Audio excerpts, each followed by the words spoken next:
Snow fell heavily, blanketing the small town in silence. Streets that were once bustling with holiday cheer now felt desolate. The flicker of Christmas lights seemed weaker, as if the town's spirit had been siphoned away. For weeks, residents spoke in hushed tones, warning each other to stay inside after dark. They'd heard the stories, whispers of a shadow that prowled the outskirts, growing bolder as Christmas approached. It all started with the disappearance of little Emma Caldwell. She was just 8 years old, last seen playing in her front yard as her family decorated their tree. Her mother swore she saw Emma laughing with a figure in red. But when she turned her head for just a second, Emma was gone. The only trace left was a single red ornament hanging from a low branch, one they hadn't put there. The police scoured the town, but found nothing. No tracks in the snow, no witnesses. People tried to rationalize it, calling it a freak incident, but unease seeped into the hearts of every resident. By the next week, 2 more children vanished. Both families reported hearing strange jingling bells the night before. The sound wasn't cheerful. It was slow, deliberate, and haunting, like the toll of a funeral bell. A retired schoolteacher, Mrs. Hargrove, claimed she knew what was happening. She spoke of an old legend passed down through her family, a tale that had been buried under years of festive traditions. The Crimson Claus, she called it. He wasn't the jolly figure in the Coca-Cola ads, but a sinister counterpart. According to the legend, the Crimson Claus appeared in towns where the true spirit of Christmas had been corrupted, where greed, envy, and neglect festered beneath the facade of holiday cheer. He came not to reward, but to punish, taking what was most precious to those who had forgotten the season's true meaning. People laughed off Mrs. Hargrove's warnings at first, but laughter turned to silence as more strange events unfolded. Pets went missing. Presents left under the tree were replaced with crude, hand-carved figurines of screaming faces. And always that sound, the slow jingle of bells that seemed to echo through the cold, empty streets.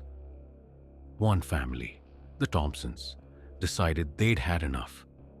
They packed their car and planned to leave town before Christmas Eve. As they loaded the last of their bags, their youngest son, Tyler, froze in the driveway. He pointed to the woods at the edge of their property, his face pale as snow. "He's watching," Tyler whispered. The parents turned, but all they saw were trees swaying in the winter wind. Reassuring Tyler it was just his imagination, they got into the car, but as they drove away, Tyler's screams pierced the air. He clutched at the window, crying that he saw a man in red with hollow eyes staring from the woods. When they turned to look, there was nothing there. That night, the Thompsons never made it to their destination.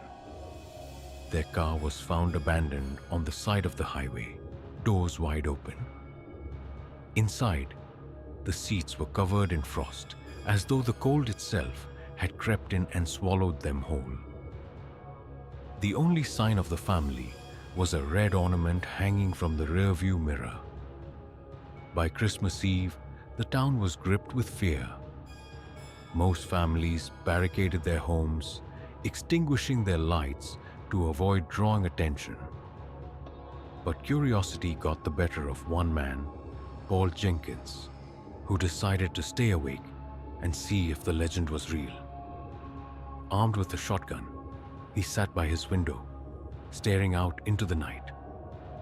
Hours passed and nothing happened. Just as he began to doubt the tales, he heard it, the faint jingle of bells, growing louder and louder. Paul's breath caught in his throat as he saw a figure emerge from the darkness. It was a man, impossibly tall, wearing a crimson cloak that seemed to shimmer in the moonlight. His face was obscured by a hood, but his presence radiated dread. Paul raised his shotgun, but before he could pull the trigger, the figure raised a gloved hand. The bell stopped, and an eerie silence fell. The next morning, Paul's house was empty. The neighbors found the shotgun lying on the floor and the front door wide open. Hanging from the porch was another ornament, this one etched with Paul's terrified face. The town had seen enough. By Christmas morning, it was nearly deserted, as those who remained packed up and fled without looking back. Years later, the town still lies abandoned. Travelers passing through speak of strange sounds echoing in the night and glimpses of a red figure moving among the ruins. The ornaments remain, hanging from the trees like a grim reminder of what once happened there. Some say it's just a ghost story, a cautionary tale to scare children into behaving during the holidays. But others believe the Crimson Claus is still out there, waiting for the next town that dares to forget the true meaning of Christmas.